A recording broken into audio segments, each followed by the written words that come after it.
어느 가정에 형제 간 재산 분쟁이 일어났습니다. 동생이 예수님을 찾아와서 선생님, 내 형을 명하여 유산을 나와 나누게 하소서라고 요청합니다. 유산 상속에 대한 규례는 율법 민수기나 신명기에 보면 나와 있습니다. 만약에 법규에 따라 분배가 정당하게 이루어지지 않으면 랍비에게 소송을 제기할 수 있었습니다. 지금 예수님을 찾은 이 사람은 바로 이런 문제를 해결받고자 예수님에게 나왔습니다. 이 사람이 자기가 보기에 정당한 몫의 유산을 받지 못한 이유가 무엇인지는 여기에 나와 있지 않습니다. 어쨌든 분명한 것은 그가 예수님을 율법 선생으로 오해하고 있었다는 것입니다. 이 동생의 요청을 들은 주님은 이 사람아, 누가 나를 너희의 재판장이나 물건 나누는 자로 세웠느냐고 말씀하십니다. 나를 그런 사사로운 재산 분쟁의 해결자로 생각하지 말라는 단호한 말씀입니다. 예수님이 윤리적이고 사회적인 문제에 관심이 없는 분은 아닙니다. 또한 그 문제를 해결해 줄 권위나 능력이 없는 것도 아니었습니다. 그럼에도 불구하고 이 문제에 관여하기를 거부하신 이유가 있습니다.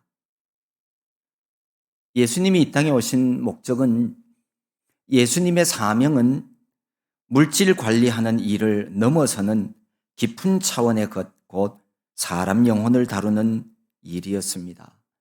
그리고 단순히 물질을 소유하는 것보다 더 중요한 것이 물질에 대한 탐욕으로부터 근본적으로 자유하게 하는 것임을 알려주려는 것이었습니다. 자기 몫을 요구하는 이 사람은 그 마음 속에 있는 물질에 대한 욕심으로부터 해방되지 않는 한 그의 몫을 더 받는다고 하더라도 아무런 만족을 누리지 못할 것이라고 하는 사실을 우리 주님은 알고 계셨습니다. 예수님께서 그 사람의 요청을 거부하신 것은 그 문제 배후에 있는 본질적인 것을 알려주기 위함이었습니다. 그것은 단지 한 사람 개인에만 해당되는 것이 아니라 모든 사람들에 관한 문제였기에 주님은 거기에 있는 모든 사람에게 아주 중요한 말씀을 해 주십니다. 그래서 15절에 그에게가 아니라 그들에게 이르시되라고 기록하고 있습니다. 주님은 이렇게 말씀하십니다. 삼가 모든 탐심을 물리치라. 사람의 생명이 그 소유에 넉넉한 데 있지 아니하니라. 이 주님의 말씀은 사람들이 살아가는 데 있어서 정말 중요한 재물관에 대한 말씀입니다. 여기서 말하는 탐심이라고 하는 말, 플레오녀시아라고 하는 이 말은 더 많은 이라고 하는 뜻의 플레온과 소유하다라고 하는 뜻 허시아라고 하는 말의 합성어입니다. 더 많은 것을 소유하려는 만족할 줄 모르는 욕심을 가리키는 말입니다. 이것은 사실 물질에 대한 탐심만을 가리키는 것은 아닙니다. 사람을 잘못된 방향으로 끌고 가는 모든 종류의 죄악된 성향 모두를 다 일컫는 말입니다. 성경 골로새서 3장에서 이렇게 말씀합니다. 그러므로 땅에 있는 지체를 죽이라. 곧 음란과 부정과 사욕과 악한 정욕과 탐심이니 탐심은 우상 숭배니라. 저 하늘의 소망 가지고 살아가는 그리스도인이라면 버리고 죽여야 하는 것이 있다는 겁니다. 그것이 바로 땅에 있는 지체들입니다. 음란, 부정, 사욕, 악한 정욕, 그리고 탐심입니다. 특별히 조심해야 할 이 탐심은 하나님께서 정말 싫어하시는 우상숭배와 같은 것입니다. 사람이 재물에 대한 탐심을 가지고 있다라고 하는 이야기는 재물을 섬기고 있다는 뜻입니다. 하나님 외에 다른 신을 섬겨서는 천국에 들어갈 수 없다고 성경은 분명히 말씀합니다. 모든 탐심을 물리치라 하시면서 사람의 생명이 그 소유에 넉넉한 데 있지 아니하니라 라고 말씀합니다. 사람의 소유가 넉넉하다고 해서 인간의 진정한 삶이 영위되거나 보존되는 것이 아닙니다. 여기 생명에 해당되는 헬라어 조에라고 하는 말은 하나님의 생명, 곧 영생을 가리키는 말입니다. 오로지 재물의 많음과 넉넉함을 추구하는 탐심은 인생의 목표를 진리가 아닌 것에 두게 하여서 결국 진리에서 멀어지고 멸망으로 이끌게 할 뿐입니다. 하나님의 생명 곧 영생은 물질적 소유의 넉넉한 것과는 직결되지 않습니다. 많은 돈과 재물이 내 생명을 풍성하게 하지 못합니다. 영생을 재물을 가지고 살 수 없다는 뜻입니다. 이런 이야기를 하면 어떤 분은 마음속으로 이렇게 생각할지도 모릅니다. 아니, 그래도 물질적으로 넉넉하고 부자로 사는 게 신앙생활 하기에도 더 좋은 것 아닙니까? 기왕이면 돈 많으면 좋지 않습니까? 교회 다니는 사람들이 모두가 다 부자면 하나님이 더 기뻐하고 하나님께 영광되는 것 아닙니까? 라고요. 이게 문제입니다. 기왕이면 이라고 하는 생각입니다. 사람은요, 지혜도 부족하고 전지전능하지도 못해서 어느 한편으로 치우치면 다시 중심 잡고 일어난다는 것은 쉽지 않습니다. 기왕이면 이것도 있으면 좋지요 하면서 거기에 정신 나가면 거기에 빠져서 죽는 날까지 거기에서 살아갑니다. 더구나 재물이 주는 재미와 쾌락, 이거 맛보면 거기에서 손 털고 나온다는 것은 거의 불가능에 가깝습니다. 가난한 사람들이 돈 많은 사람들의 잘못된 삶을 비난하는 경우가 많지요. 그런데 사실 재물이 주는 쾌락에 빠지면 그 재미가 얼마나 큰지 다른 사람 이야기는 귀에도 안 들린다고 그래요. 물불 가리지 않는다고 합니다. 부자를 비난하는 사람도 돈이 많아지면 그렇게 될 수 있습니다. 예수 그리스도를 믿음으로 인해서 구원받고 천국을 가려고 하는 사람은 애초부터 잘못된 길에 발 디디면 안 돼요. 그 일로 빠지면 바른 길을 찾아간다는 것은 참으로 어렵습니다. 사람이 그래요. 다른 것 쳐다보며 거기 마음 빼앗겨서는 생명의 길, 그 길과는 영영이 멀어지게 되어 있습니다. 진리가 예수 안에 있음을 정말로 믿으면 예수 안에서 살고 예수 안에서 죽을 각오를 해야 합니다. 그래야 예수 안에 있는 진리를 얻을 수 있습니다. 예수님께서 생명이 소유의 넉넉함에 있지 않다는 것을 예를 들어 증명하기 위해서 어리석은 부자의 비유를 말씀해 주십니다. 한 농부가 있었습니다. 농사를 많이 지었습니다. 그런데 그 밭에 소출이 아주 풍성했습니다. 풍년이 된 거죠. 그러자 고민이 생겼습니다. 자기 곡식을 쌓아둘 곳이 없다는 것이 그의 고민이었습니다. 가난한 사람은 가난한 대로 고민이 있지만 부자가 된다고 해서 고민이 없는 건 아니에요. 부자가 되면 부자들이 하는 고민이 또 생겨나게 되어 있습니다. 이 부자는 생각 끝에 결론을 내렸습니다. 곡간을 더 크게 확장하기로 했습니다. 지금의 곡간, 즉 창고를 헐고 더 큰 창고를 지어서 곡식과 물건을 거기 쌓아두기로 마음먹었습니다. 아마도 이 부자는 농사만 크게 한 것이 아니라 상인의 역할도, 상업도 같이 한 것 같습니다. 자기 모든 곡식과 물건을 거기 쌓아두리라라고 말한 것을 보면 추측할 수 있습니다. 그 부자는 자기 영혼에게 말합니다. 영혼아, 여러 해 쓸 물건을 많이 쌓아두었으니 평안히 쉬고 먹고 마시고 즐기자라고요. 오랫동안 피땀 흘려서 재물을 축적한 사람은 그 부를 이용하여 안락하고 풍족함을 누리고 싶어하는 본능적인 보상 심리를 가지게 됩니다. 하지만 부자가 생각하지 못한 것이 있습니다. 사람의 인생이라고 하는 것이 흘러가는 구름처럼 덧없는 것임을 깨달았어야 했습니다. 성경 이사야 51장은 이렇게 말씀합니다. 너희는 하늘로 눈을 들며 그 아래의 땅을 살피라.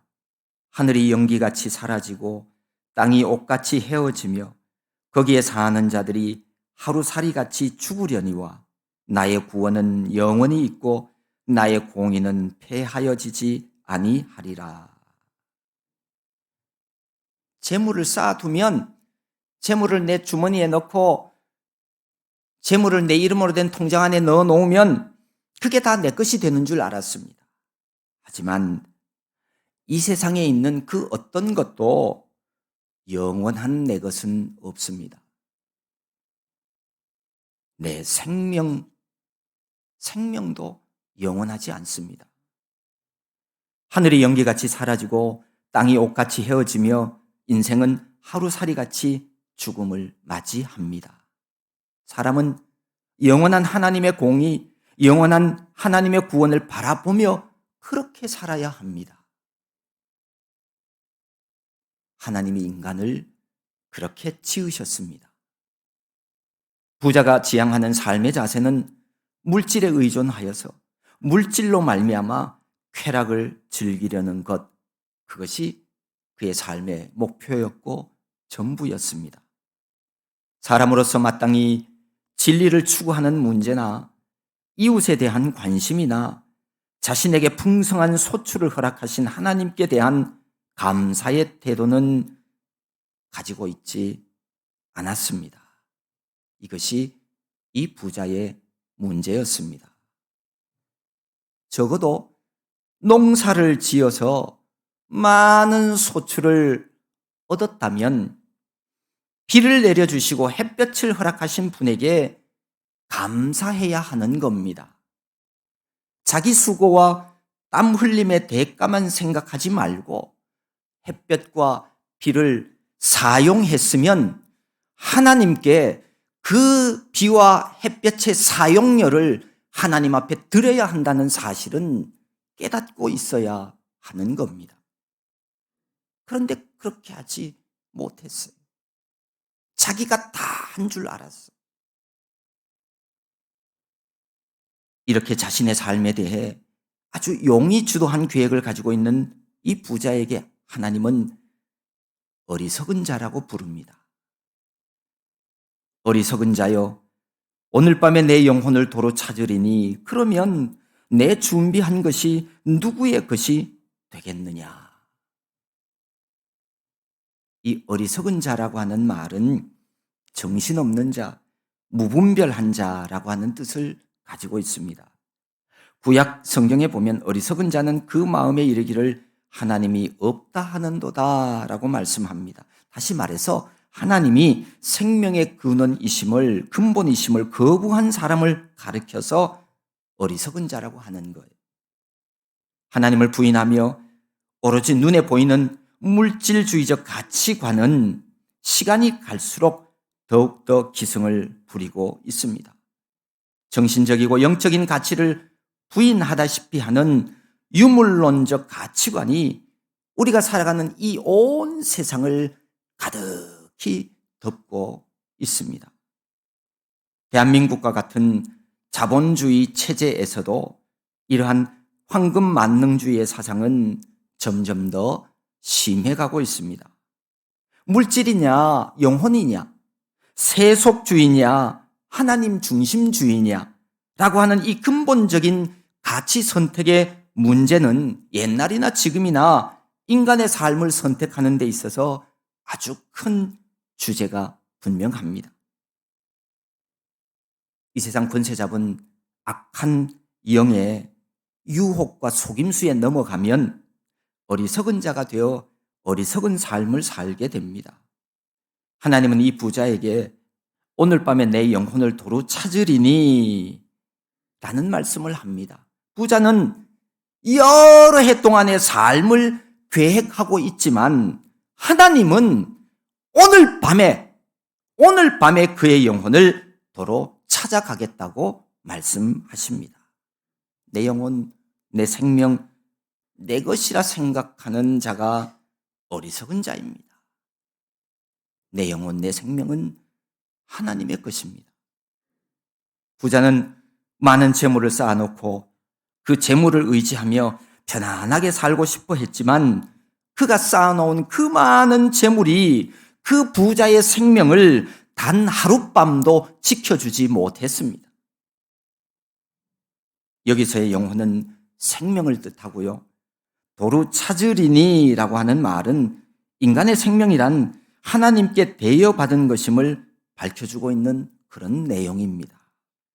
내 생명은 내 것이 아니라 언젠가는 되돌려져야 함을 말씀합니다. 생명에 관한 한 하나님이 전적인 권한을 가지고 있다는 말씀입니다. 만물의 주인도 생명의 주인도 하나님이십니다. 내 생명의 주인도 당연히 하나님이시고요. 그러므로 우리는 하나님 앞에 나와야 합니다. 그가 베푸시는 은총 아래 거하는 자가 되어야 합니다. 이것이 지혜로운 자이고 이것이 올바른 삶의 방향입니다. 주님은 오늘 이 비유의 결론을 마지막 절에서 이렇게 말씀합니다. 자기를 위하여 재물을 쌓아두고 하나님께 대하여 부요하지 못한 자가 이와 같으니라. 이 말씀은 자기를 위하여 재물을 쌓아두는 이기적이고 세속적인 부요함, 그리고 하나님께 대하여 부요하지 못함을 서로 대비시키고 있습니다. 자기를 위해 재물을 쌓아 부자의 삶을 목표로 추구하는 어리석은 사람은 하나님께 대하여 부요하지 못한 자가 되고 마는 겁니다. 우리의 인생이란 곧 사라지는 안개 같아서 이 땅에, 이 세상에 내 보물을 쌓아둔다는 것은 참 어리석은 일입니다. 하나님의 나라가 영원하기에 하늘의 보물을 쌓아 하나님께 대하여 부요한 자가 되십시오. 하늘 창고에 쌓아둔 보물에는요, 도둑이 가까이 하는 일도 없고 좀 먹는 일도 없습니다. 눈에 보이는 물질적인 부자를 목표로 하는 사람은 결단코 하나님에 대해 부요한 삶을 살아갈 수 없습니다. 왜냐하면 보물이 있는 곳에 그 사람의 마음도 있기 때문입니다. 내게 가장 귀한 보물을 뒤뜰에 땅 파고 묻어두면 내 마음은 항상 뒤뜰에 가 있습니다. 내 보물을 이 세상에 쌓아두면 내 모든 관심은 이 세상을 향하지 절대로 하나님의 나라를 향하는 사람이 될 수 없습니다. 재물의 부요함을 좇는 사람의 마음은 항상 이 세상에 머뭅니다. 그 마음이 결국 하늘나라에 대한 관심을 가로막게 되어지죠. 단절된 하늘나라의 관심은 몸도 마음도 천국과는 멀어지게 되는 거예요. 우리가 시간이 지나면 성도가 되고, 시간이 지나면 구원받은 사람이 되고, 시간이 지나면 하나님의 백성 되는 거 아닙니다. 우리의 몸도 마음도 가까이 가야 되는 거예요. 성경 말씀처럼 가난한 이웃을 돕는 것도 하늘의 재물을 쌓는 일입니다. 이웃을 위해 재물을 사용하며 하늘의 재물을 쌓는 일은 인간의 생명과 재물이 하나님께로부터 나온 것임을 고백하는 믿음이지요. 하나님의 것을 내가 하나님 기뻐하시는 곳에 사용하겠다는 청지기 의식을 가질 때 우리 모두는 재물을 바르게 사용할 수 있습니다. 그 물질 가지고 겸손히 봉사하는 삶을 살아갈 수 있습니다. 왜냐하면 하나님은 각각 은사를 받은 대로 하나님의 여러 가지 은혜를 맡은 선한 청지기 같이 서로 봉사하라라고 말씀하셨기 때문입니다. 하나님이 주신 물질과 하나님이 주신 은사 가지고 서로 봉사하며 살라는 거죠. 언젠가 모든 것을 가진 인생이라고 하는 제목의 정복자 알렉산더 대왕에 대한 이야기를 읽은 적이 있습니다. 마케도니아의 왕 알렉산더의 꿈은 세상 끝까지 정복하는 일이었습니다. 실제로 그는 유럽, 아시아, 아프리카 세 개 대륙을 정복한 유일한 정복자입니다. 그는 전쟁에 나가서 단 한 번도 패배해 본 적이 없습니다. 하지만 이런 알렉산더 왕도 부하들을 이기지 못한 적이 있었다고 합니다. 인도에까지 가서 행군을 계속 지시했을 때 부하들이 그의 계획을 말렸다고 하지요. 세계 끝까지 가는 것이 당신에게는 어울리는 일인지 모르지만 우리에게는 어울리는 일이 아닙니다. 우리는 모든 것을 얻었지만 아무것도 가진 게 없습니다. 그 누구도 알렉산더의 마음을 꺾을 수 없을 줄 알았는데 그는 그만 부하들의 말을 들은 뒤에 그의 마음을 내려놓았다고 합니다. 모든 것을 얻었지만 아무것도 가진 게 없다는 이 말은 너무도 충격적이었습니다. 알렉산더가 그 당시에 무슨 생각을 했는지는 자세히 알 수 없습니다. 하지만 인생의 본질을 관통하는 의미 있는 말이었을 겁니다. 모든 것을 가진 것 같지만 사실은 아무것도 손에 쥔 것이 없는 인생, 이것이 하나님 없는 인생의 본질입니다. 세상을 다 가지려 했던 가장 위대한 정복자 알렉산더 대왕이었지만 그의 종말은 허망하기 짝이 없었습니다. 그가 죽음을 맞이한 BC 323년, 그는 고작 30대 초반의 젊은 나이였습니다. 열병에 걸렸습니다. 열병에 걸려 자리에 누운 지 10일 만에 안개처럼 세상에서 쓰러지고 말았습니다. 대륙을 누비며 모든 것을 얻은 것 같았지만 아무것도 가지지 못한 알렉산더 대왕. 그 정복이 자신에게 무슨 의미가 있었을까요? 오늘 예수님 비유에 나오는 이 부자와 너무도 닮았습니다. 하나님이 없는 인생은 다 가진 것 같아도 아무것도 없는 인생입니다. 하지만 사도 바울을 통해 하나님은 이렇게 말씀하십니다. 아무것도 없는 것 같으나 모든 것을 가진 자로다. 하늘 창고에 쌓아두는 그리스도인이 그렇다는 거예요. 눈에 보이는 물질은 없는 것 같지만 그러나 예수 그리스도 안에서 모든 것을 가진 사람들입니다.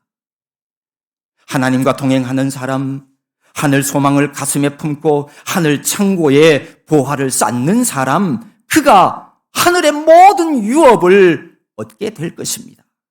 그가 진정 아무것도 없는 것 같으나 모든 것을 가진 사람입니다. 하나님은 한 번도, 우리 주님은 한 번도 돈이 필요 없다고 하신 적은 없습니다. 그러나 탐심은 물리쳐야 합니다. 사람의 생명이 그 소유에 넉넉한 데 있지 않기 때문입니다. 다시 말하면 그 소유가 넉넉하다고 우리 생명이 생명다워지는 것이 아니라는 겁니다. 그토록 바라는 행복, 그것이 소유나 재물이 많다고 해서 결코 사람이 행복해지지 않는다는 말씀입니다. 재물이 많으면 좋은 것도 있어요. 재물이 많으면 편리한 점도 있습니다. 하지만 결코 평안까지 돈으로 살 수는 없습니다. 우리가 부산을 가는데 무궁화호 타는 것보다는 KTX 타면 더 빠르고 편리합니다. 미국 가는데 이코노미석에 앉는 것보다는 비즈니스석에 앉아가면 훨씬 더 편합니다. 풀 옵션이 장착된 자동차를 타거나 그런 아파트에 들어가면 훨씬 더 편리한 것 사실입니다. 이게 재물이 주는 편안함이죠.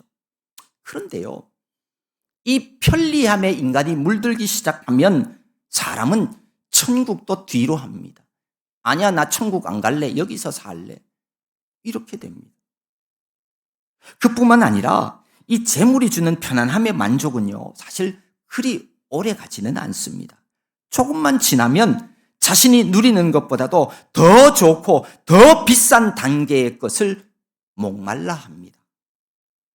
그리고 그 편리성이 주는 편안함은 우리에게 참 평안을 주는 것이 아니라 더 나태하게 하고 어쩌면 더 사람을 바보스럽게 만들어 가는지도 모릅니다.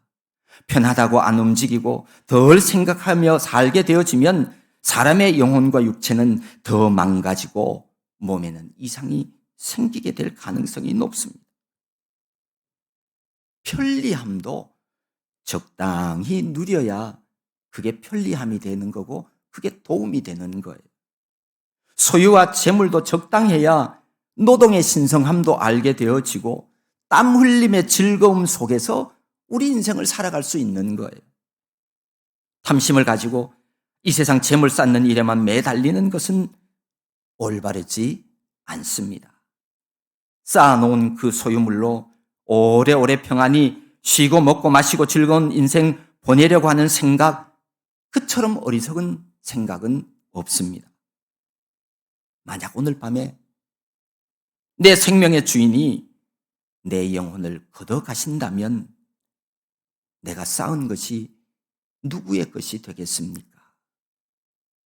오늘 밤 내 생명의 주인이 내 영혼을 도로 찾으실 수도 있다는 생각을 가지고 살아가야 합니다. 어제 세상을 떠난 모든 사람들은요, 한 사람도 자기가 이 세상에 태어나 어제 죽을 거라고 생각했던 사람은 한 사람도 없어요.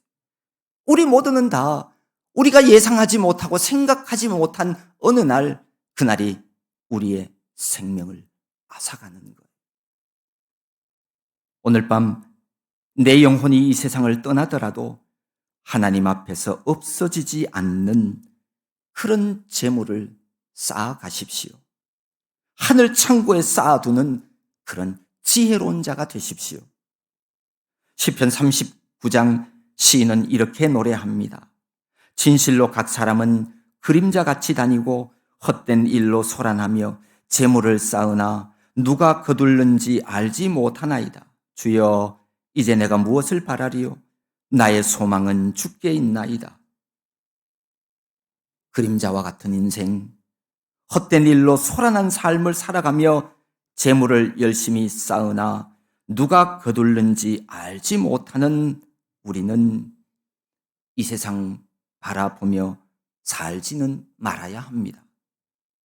성경은 분명하게 말씀합니다. 하나님과 재물을 겸하여 섬길 수 없다고요. 내가 재물을 섬기는 사람이라면 이미 하나님은 나와는 멀어진 분이에요. 돈을 사랑함이 일만 악의 뿌리가 된다고 하십니다. 이것을 탐내는 자들은 미혹을 받아 믿음에서 떠나 많은 근심으로써 자기를 찌르게 된다고 하십니다. 오늘 내게 있는 이 물질이 정말 나에게 필요한 것인지 아니면 탐심으로 내가 지금 사랑하고 있는 것인지 우리가 생각하며 분별할 줄 알아야 합니다. 탐욕은 사람을 쉬지 못하게 만듭니다. 탐심은 사람의 마음에서 평안을 다 빼앗아갑니다. 그래서 욕심의 결국은 죄와 죽음입니다. 탐욕에 사로잡혀 죽어야만 끝나는 무한 질주의 피곤한 인생살이를 하고 있다면 이제는 멈추어야 합니다. 감사하고 하나님과 이웃을 사랑하며 살아가는 하나님의 자녀의 삶이 되어야 합니다. 바로 거기에 하나님이 주시는 평안이 있습니다. 이 세상 단 한 번의 삶을 살아가면서 누구의 것이 될지도 모르는 세상 재물 쌓기를 멈추고 오직 주님께만 소망을 두고 이 땅의 삶을 살아가는 저와 여러분 모두가 될 수 있기를 소망합니다.